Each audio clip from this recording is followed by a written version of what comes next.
প্রিয় দর্শক, আপনাদের শুভেচ্ছা জানিয়ে শুরু করছি চ্যানেল আয়ের নিয়মিত আয়োজন হাতিল আজকের সংবাদপত্রের আজকের পর্বটি। আপনাদের সঙ্গে আছি আমি মীর মাসরুর জামান।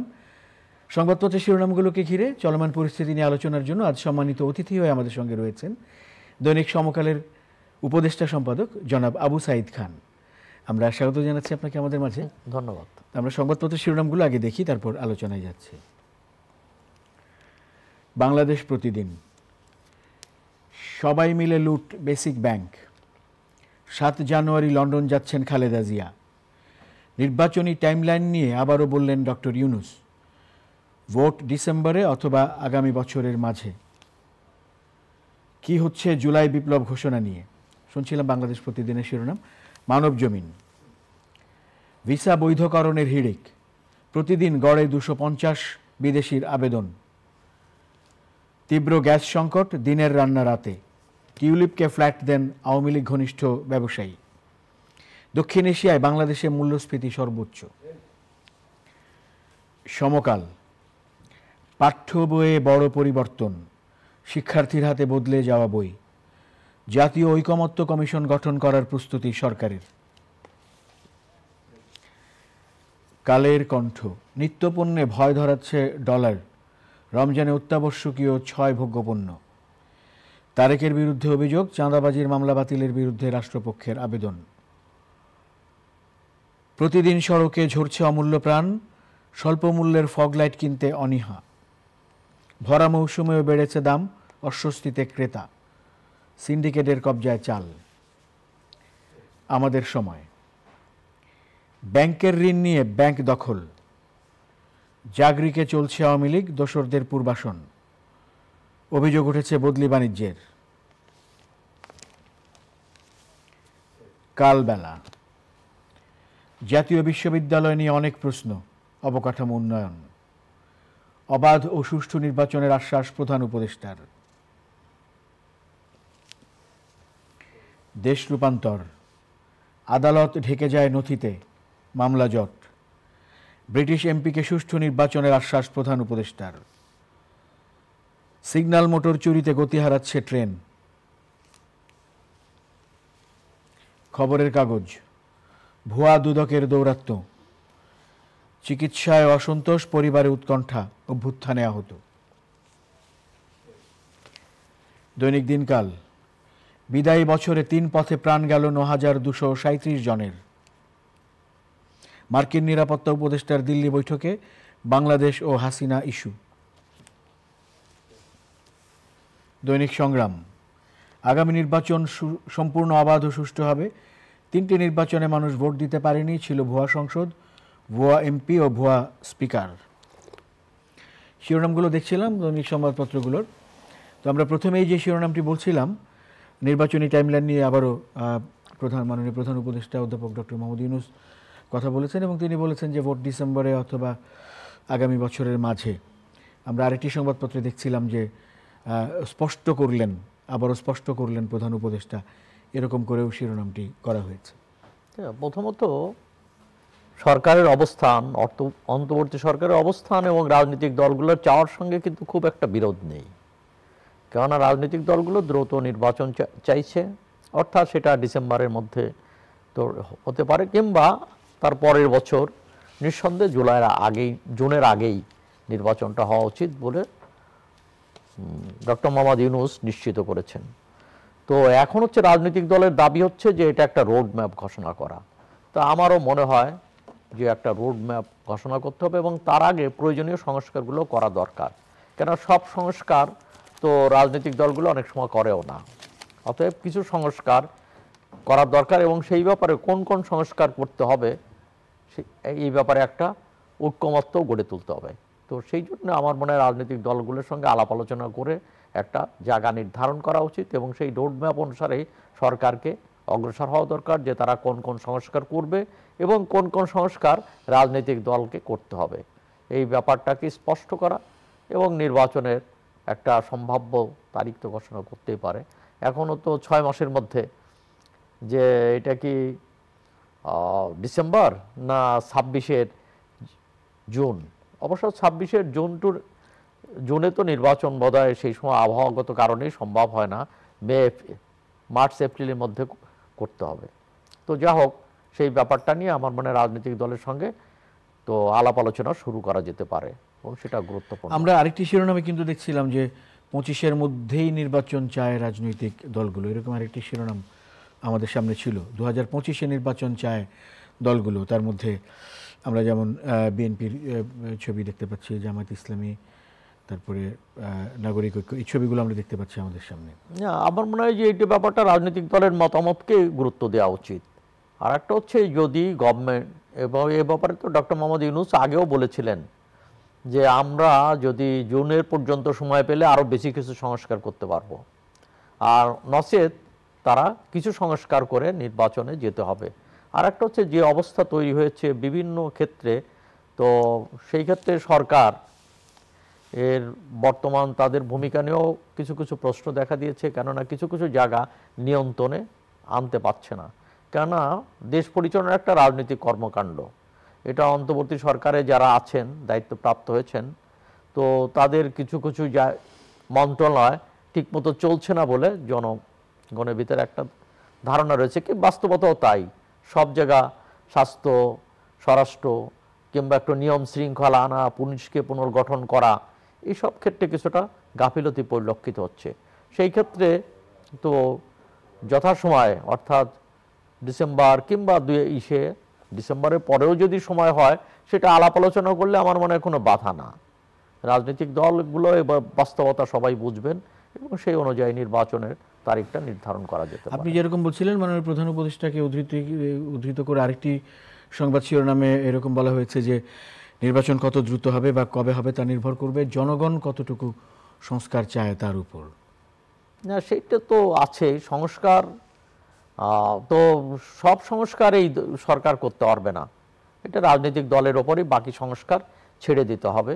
তবে সেখানে একটা গাইডলাইন সবাই মিলে তৈরি করতে পারে, একটা অঙ্গীকারনামা হতে পারে যে আগামীতে রাজনৈতিক দলগুলো এই সংস্কার তারা করবে। সে ব্যাপারে একটা জাতীয় ঐক্যমত্য, মানে একটা জাতীয় সনদ তো গৃহীত হতে পারে।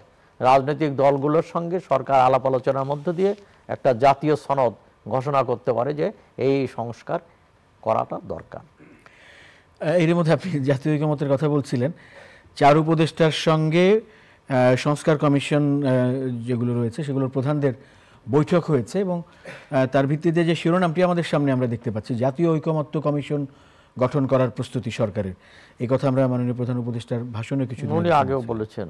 তো আমার কাছে মনে হচ্ছে যে হ্যাঁ, ঐকমত্যটা খুবই গুরুত্বপূর্ণ, কেন দেশ পরিচালনার ক্ষেত্রে অনেক সমস্যা, বিগত শাসন, বিগত সরকারের বিভিন্ন রকম অপতৎপরতার আমরা হদিস পাচ্ছি, সে সব কিছু মানে স্তূপ হয়ে আছে। ব্যাংক সেক্টর, অর্থনৈতিক সেক্টরে অনেক সমস্যা আছে, ব্যাংকগুলো ফোকলা হয়ে গেছে। তো এইগুলো অর্থনীতিতে ব্যাপকভাবে টাকা মানি লন্ডারিং হয়েছে, বিদেশে টাকা চলে গেছে, সেগুলো কিভাবে আনা যাবে ইত্যাদি অনেকগুলো গুরুত্বপূর্ণ বিষয়ে জাতীয় ঐকমত্য দরকার।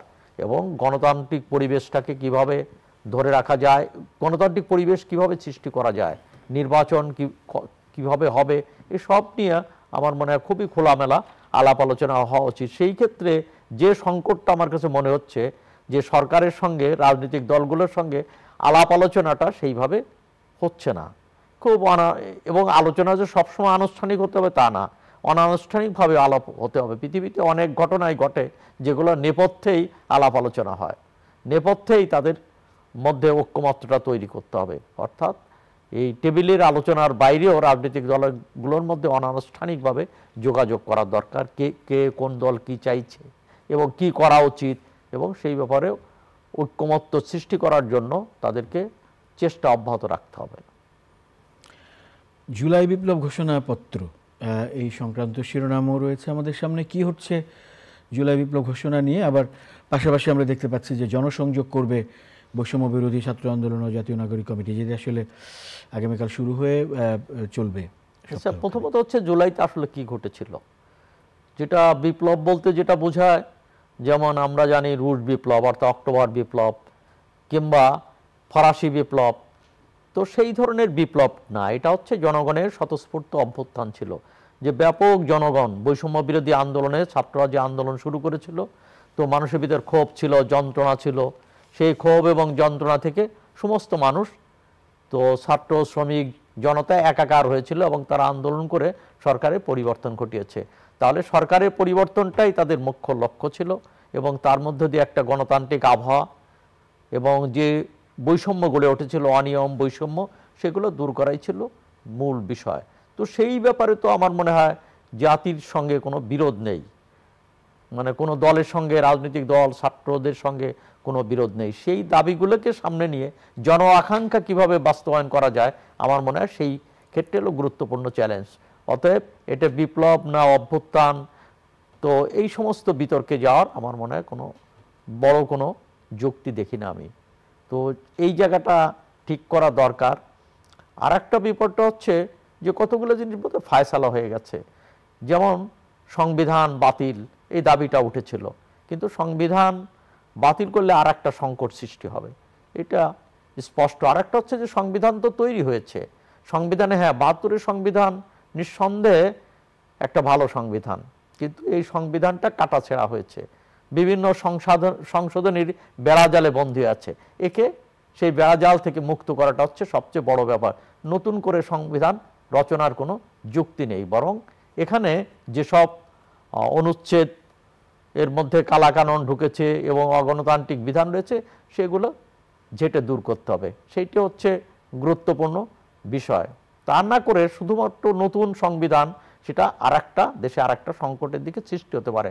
আর সেটা সম্ভবও না, এই জন্য সম্ভব না, কেননা যে এই সংবিধানের অধীনেই তো সরকার শপথ নিয়েছে এবং এই সংবিধান সমুন্নত রাখার কথাও সরকার বলেছেন এবং তারা সেই শপথ নিয়েছেন।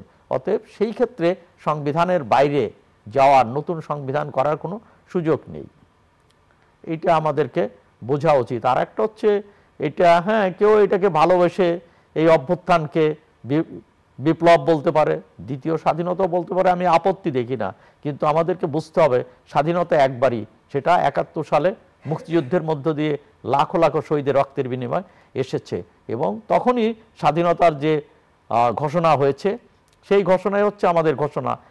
নতুন করে স্বাধীনতার ঘোষণার কোনো দরকার নাই। তো এবং সেটা অপ্রয়োজনীয় শুধু না, নতুন করে বিতর্ক সৃষ্টি করবে, বরং ৭১-এর গৌরব এর ওপর একটা কালো ছায়া পড়বে।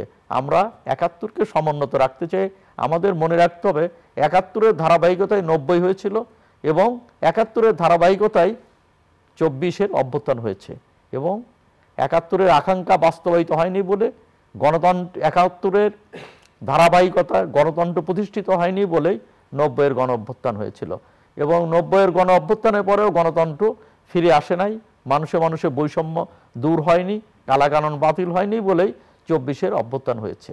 আমাদেরকে এইভাবেই বিষয়টাকে দেখতে হবে। অতএব ৭১ থেকে ৯০ এবং ২৪-কে আলাদা করার কোনো সুযোগ নেই। এই ঘোষণাপত্র নিয়ে যেটি বলা হচ্ছে, আমরা আরেকটি শিরোনামে লক্ষ্য করলাম যে সরকার যদি এই ব্যাপারে পদক্ষেপ না নেয় দ্রুত, তাহলে কঠোর কর্মসূচি দেওয়া হবে। আমরা জানি যে ঘোষণাপত্রটি বৈষম্য বিরোধী ছাত্র আন্দোলনের ঘোষণা করার কথা ছিল, তারপর সেখান থেকে সরকার ঘোষণা করার প্রতিশ্রুতি দিয়েছে এবং সেখান থেকে কর্মসূচি এই পর্যায়ে এসেছে। সরকার কি ঘোষণা করবে এবং ছাত্রদের কি দাবি, আমার মনে হয় সেগুলোকে স্পষ্ট করা উচিত, জন আকাঙ্ক্ষাগুলোকে স্পষ্ট করাটা হলো যুক্তিযুক্ত। এবং সরকার তো বোধহয় ১৫ তারিখে একটা ঘোষণা দেবে বলে বলেছে এবং সরকার নিজ থেকেই তারা ঘোষণার কথা বলেছে, তো একটা ঘোষণা তো হতেই পারে। প্রতিদিন এমন ছোট ছোট মুহূর্তগুলো তৈরি করে জীবনের গল্প। Hatil, live and relive. আরেকটি শিরোনাম, জুলাই অভ্যুত্থানে আহত যারা, তাদের চিকিৎসা নিয়ে অসন্তোষ এবং পরিবারের উৎকণ্ঠা। এটা খুব দুঃখজনক যে যারা সেদিন রক্ত দিয়েছে, জীবন দিয়েছে, তাদের পরিবার এবং যারা আহত অবস্থায় আছে, হাসপাতালে আছে, চিকিৎসাধীন আছে, এইসব ব্যাপারে এটা খুব কঠিন কিছু না এবং তাদের দায়িত্বটা, এটা অগ্রাধিকার দেওয়া উচিত। এবং বিভিন্ন সময় তো বলা হয়েছে যে নিহতদের পরিবার, আহতদেরকে তো তো অগ্রাধিকার দিতে হবে, শহীদ পরিবারগুলোর সঙ্গে যোগাযোগ রাখা, তাদের সমস্যাগুলোকে দেখা এবং সেই সঙ্গে যারা আহত হয়েছে তাদেরকে দেশে চিকিৎসা করা, প্রয়োজন হলে বিদেশে উন্নত চিকিৎসার জন্য পাঠানো উচিত। এই ব্যাপারে আমার মনে হয় কোনো কার্পণ্যের কোনো সুযোগ নেই এবং এটার জন্য যে বিরাট বাজেট দরকার তাও না, কিন্তু এই ব্যাপারে গুরুত্ব দেওয়াটাই হচ্ছে গুরুত্ব দেওয়াটাই প্রাথমিক কর্তব্য হবে। আর একটা জিনিস আমরা লক্ষ্য করছি যে এখনও তালিকা বোধহয় পুরোপুরি তালিকা হয়নি, এখনও শোনা যাচ্ছে যে অনেকেই বাদ পড়েছেন, কিংবা এই জায়গাটা আমার মনে হয় তালিকাটাকে পূর্ণাঙ্গ করা উচিত এবং পূর্ণাঙ্গ তালিকা করে সেটা ঘোষণা করা উচিত। এখন পর্যন্ত পূর্ণাঙ্গ তালিকাটা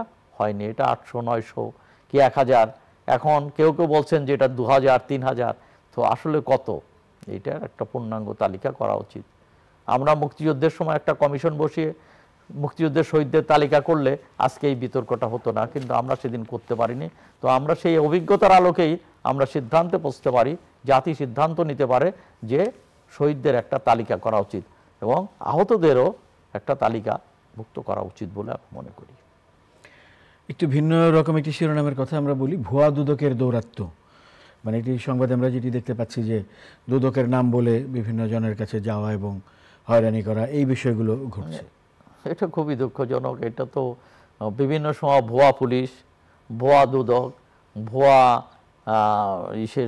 মানে সেনা অফিসার ইত্যাদি এগুলো সেজে এগুলো করা হয়। যখন আইন শৃঙ্খলা বাহিনী তার সঠিক দায়িত্ব পালন করে না কিংবা আইন শৃঙ্খলার অবনতি ঘটে, তখন এই ধরনের ভুয়া পুলিশ, ভুয়া দুদক, ভুয়া সেই অফিসার এদেরকে হাজির হয়।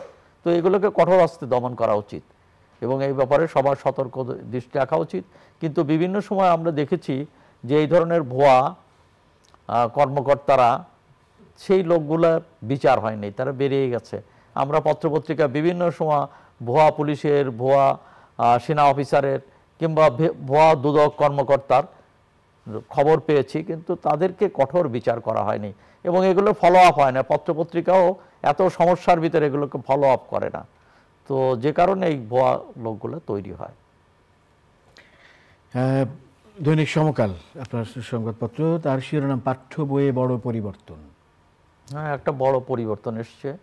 তো সেই পরিবর্তন নিঃসন্দেহে অনেক ক্ষেত্রে ইতিবাচক, আবার কিছু কিছু জায়গায় প্রশ্ন এসেছে।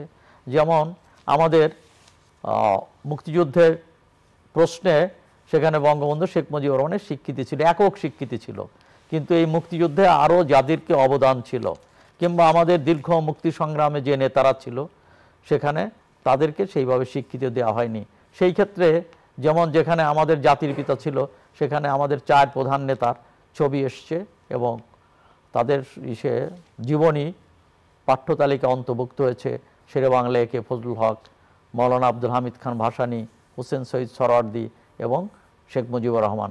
তো এইটাকে একটা ভালো দিক, কিন্তু সেই সঙ্গে মুক্তিযুদ্ধের ভিতরের আরও যে বিষয়গুলো এগুলো অন্তর্ভুক্ত কতটুকু হয়েছে আমি জানি না, এখনও পুরো ব্যাপারটা জানি না। যেমন ধরুন যে 7ই মার্চ, 2রা এবং 3রা মার্চ, 2রা মার্চ ঢাকা বিশ্ববিদ্যালয়ে স্বাধীন বাংলাদেশের পতাকা ওড়ানো হয়েছিল, 3রা মার্চ ইশতেহার পাঠ করা হয়েছিল এবং 7ই মার্চ তো যে ঘোষণা দিয়েছিলেন বঙ্গবন্ধু শেখ মুজিবুর রহমান, যে ঘোষণা দিয়েছিলেন, তো 23শে মার্চ সারা দেশে পতাকা ওড়ানো হয়েছিল। এই সব কিছুই আমাদের ইতিহাসের অংশ এবং এগুলোকে অন্তর্ভুক্ত হওয়া উচিত বলে আমি মনে করি। শিরোনামের মধ্যে এবার কিছু, এবং সেই সঙ্গে আরও বলি যে রণাঙ্গনের খবরগুলো হওয়া উচিত। তো সেই জায়গাগুলোকে অনেক ক্ষেত্রে উপেক্ষা করা হয়েছিল। যেমন ধরুন যে কালুরঘাট থেকে জিয়াউর রহমান যে ঘোষণা দিয়েছিলেন সেই ঘোষণার বিষয়টাকেও ধামাচাপা দেওয়া হয়েছিল। সেটা সেই সময় আলোড়ন সৃষ্টিকারী ঘটনা, সারা জাতিকে উদ্বুদ্ধ করেছিল। তো সেই সমস্ত কিছু যার যতটুকু অবদান সেই অবদানগুলোকে তুলে ধরা উচিত, কিন্তু বিগত সরকার সেই অবদানগুলোকে তুলে ধরে নেই, বরং অনেক ক্ষেত্রে বিভিন্ন রকম বলা হয়েছে। জিয়াউর রহমানকে পাকিস্তানের এজেন্ট বলা হয়েছে। তো একজন বীর মুক্তিযোদ্ধা, বীরোত্তম খেতাব প্রাপ্ত ব্যক্তি, যিনি স্বাধীনতার যার ঘোষণা, যার কণ্ঠের ঘোষণা সারা জাতি উদ্বেলিত হয়েছিল, তাকে পাকিস্তানের এজেন্ট বলা হয়েছে। এমনকি শাহজালাল আলম খান, যিনি নিউক্লিয়াস গঠন করে তরুণদেরকে স্বাধীনতা সংগ্রামে উদ্বুদ্ধ করেছেন, একটা রেডিক্যাল ধারা, আওয়ামী ছাত্রলীগের ভিতর একটা রেডিক্যাল ধারা গড়ে তুলেছিলেন, তাকেও তৎকালীন প্রধানমন্ত্রী তাকেও ষড়যন্ত্রকারী বলেছেন। এই জায়গা আমরা বিভিন্ন সময় দেখেছি। অতএব ইতিহাসে যার যতটুকু সম্মান প্রাপ্য তাকে ততটুকু দেওয়া উচিত। এবং সেই ব্যাপারে আমি জানি না পাঠ্যপুস্তক সংশোধন করার মধ্য দিয়ে কতটুকু জায়গা দেওয়া হয়েছে। আমার মনে হয় এই ব্যাপারে আরও পরীক্ষা নিরীক্ষা দরকার, গবেষণা দরকার এবং প্রত্যেকের জায়গাটা তৈরি করতে হবে। তবে আর একটা প্রশ্ন দেখা দিয়েছে যেটা পত্রপত্রিকায় এসছে, সেটা হলো বেগম রোকেয়া, যিনি নারী জাগরণের অগ্রদূত, এবং বেগম রোকেয়া সেই সময় তিনি যে দৃষ্টান্ত স্থাপন করেছেন, তার কর্মকাণ্ডে লেখনীর মধ্য দিয়ে তিনি নারীদেরকে যেভাবে জাগিয়ে তুলেছিলেন, পাঠ্যপুস্তক থেকে তার লেখা বাদ দেওয়া হয়েছে, সেটা দুঃখজনক। আমার মনে হয় এটাও সংশোধন হওয়া উচিত। এবার সাধারণ মানুষের কিছু বিষয়বস্তু নিয়ে সংবাদ শিরোনাম রয়েছে একাধিক। আমরা তার মধ্যে একটি দেখি, বিদায়ী বছরে 3 পথে প্রাণ গেল ৯,২৩৭ জনের। এটি দুর্ঘটনা নিয়ে সংবাদ। আমরা জানি যে দুর্ঘটনা, সড়ক দুর্ঘটনা সহ নৌপথের দুর্ঘটনা, এগুলোকে অনেক সময় মহামারীও বলা হচ্ছে, যেটা দুর্ঘটনা নয়, হত্যাকাণ্ড কেউ কেউ বলছেন মহামারীর মতো বড় আকারে এখানে প্রাণহানি ঘটছে।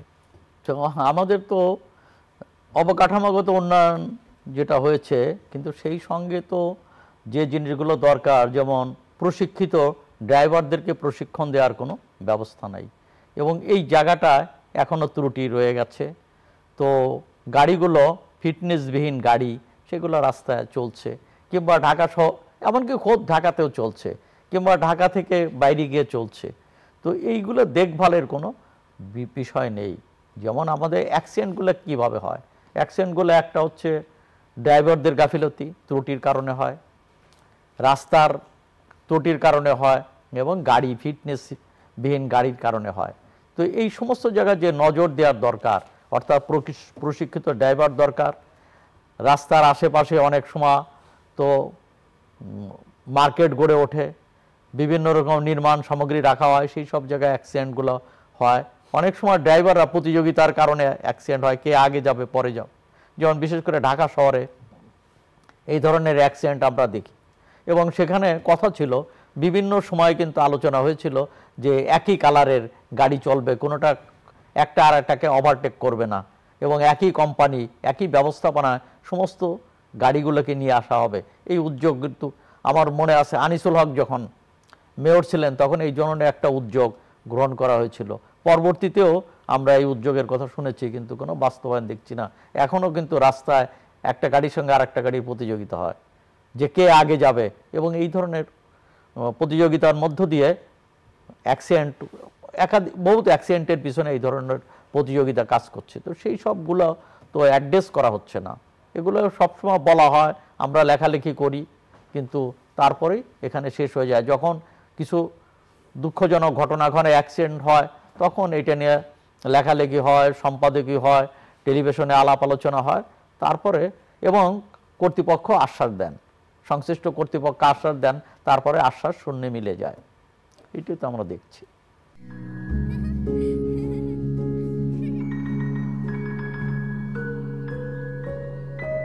প্রতিদিন এমন ছোট ছোট মুহূর্তগুলো তৈরি করে জীবনের গল্প। Hatil, live and relieve.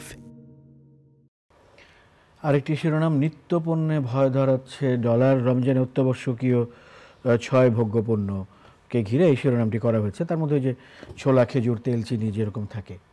আচ্ছা, এইটা তো আমাদের বহু বছর ধরে আমরা দেখছি যে রমজানের আগে তো এই সব জিনিসের, বিশেষ করে রমজানে এসব জিনিসের দাম বেড়ে যায়। তো বলা হয়, সতর্ক করা হয়, বিভিন্ন রকম শুল্ক তুলে দেওয়া হয়। তো মনিটরিং এর কিন্তু দেখি যে মনিটরিংটা হয় না, যে কারণে এই নিত্য প্রয়োজনের দামগুলো বেড়ে যায়। তখন এক দফা বাড়ে, আবার দেখি যে ঈদের সময় আর এক দফা বাড়ে, অন্য প্রয়োজনীয় জিনিসের দাম, মশলা ইত্যাদির দাম বাড়ে, কিন্তু শেষ পর্যন্ত এটা আর কমে না। এইভাবে লাফিয়ে লাফিয়ে জিনিসপত্রের দাম বেড়েই চলেছে, কিন্তু মানুষের কিন্তু আয় বাড়েনি। যদি আপনি গত 15-20 বছরে যদি দেখেন যে সাধারণ মানুষের আয় কিন্তু বাড়েনি। তো তারা যে কারণে তাদের জীবনের মান নিচে নেমে যাচ্ছে, এবং মধ্যবিত্ত নিম্নবিত্তরা তারা বিত্তহীন হয়ে পড়ছে, আর বিত্তহীনরা আরও অসহায় অবস্থায় পড়ছে। তো এইটা একটা বাস্তব ব্যাপার। কিছু লোকের হাতে টাকা আছে, এটা ঠিক, মুষ্টিমেয় লোকের কাছে সমস্ত দেশের সম্পদ জমা হচ্ছে, আর বেশিরভাগ লোক তারা সম্পদ হারা হয়ে যাচ্ছে, তারা কষ্টে আছে, দুর্ভোগ পোহাতে হচ্ছে। তো এই জায়গাটা এই বৈষম্য, তো এই বৈষম্য বিরোধী আন্দোলন তো কেবলমাত্র কোটার বৈষম্য না, অর্থনীতির ক্ষেত্রে যে ব্যাপক বৈষম্য, সেই বৈষম্য দূর করা দরকার। আর একটা হচ্ছে নিত্য প্রয়োজনীয় জিনিসটা কেবলমাত্র এটা কোনো পার্বিক ব্যাপার না যে রমজানের আগে এটাকে কন্ট্রোল করা, এটা কিন্তু একটা রুটিন ওয়ার, এবং যে জিনিসপত্র দামকে নিয়ন্ত্রণে রাখা। এবং এখানে আপনার এখানেও বোধহয় আমি বলেছি যে নিয়ন্ত্রণে রাখার দুটো ব্যাপার আছে। একটা হতে পারে সিন্ডিকেট, যেমন এখন আগে অনেক ব্যবসায়ীরা ছিল, ছোট ব্যবসায়ী ছিল, চাল ডাল থেকে আরম্ভ করে ছোলা পেঁয়াজের অনেক ব্যবসায়ী ছিল, সিন্ডিকেট ছিল না তখন, এবং সিন্ডিকেট গড়াও সম্ভব ছিল না। কিন্তু এখন ওই ছোট ছোট ব্যবসায়ীরা মার খেয়ে গেছে, এখানে এক ধরনের মনোপলি তৈরি হয়েছে, একচাটিয়া বড় বড় কতগুলো কোম্পানির কাছে ব্যবসাটা চলে গেছে। চালের ব্যবসা, ডালের ব্যবসা, পেঁয়াজের ব্যবসা, ডিমের ব্যবসা, সবই কিন্তু মুষ্টিমেয় কোম্পানির হাতে চলে গেছে, যে কারণে সহজে সিন্ডিকেট হয়ে যায়। এই সিন্ডিকেটের বিরুদ্ধে কঠোর অবস্থান গ্রহণ করা দরকার। আর তার বাইরে যেটা জরুরি সেটা হচ্ছে বিকল্প বাজার ব্যবস্থা, অর্থাৎ রাষ্ট্রীয় উদ্যোগে, টিসিবির উদ্যোগে সেখানে রেশনিং চালু করা দরকার, ন্যায্য মূল্যের দোকান চালু করা দরকার, স্বল্প আয়ের মানুষের কাছে স্বল্প মূল্যে কিংবা ন্যায্য মূল্যে পণ্য পৌঁছে দেওয়া দরকার। এই ধরনের ব্যবস্থাটা জরুরি বলে আমি মনে করি। অনেক অনেক ধন্যবাদ জনাব আবু সাঈদ খান আজকে আমাদের সময় দেওয়ার জন্য। প্রিয় দর্শক, আপনাদেরও ধন্যবাদ সঙ্গে থাকার জন্য। চ্যানেল আইয়ের নিয়মিত আয়োজন হাতিল আজকের সংবাদপত্রের আজকের আয়োজনটি এই পর্যন্তই। ভালো থাকবেন সবাই, শুভরাত্রি।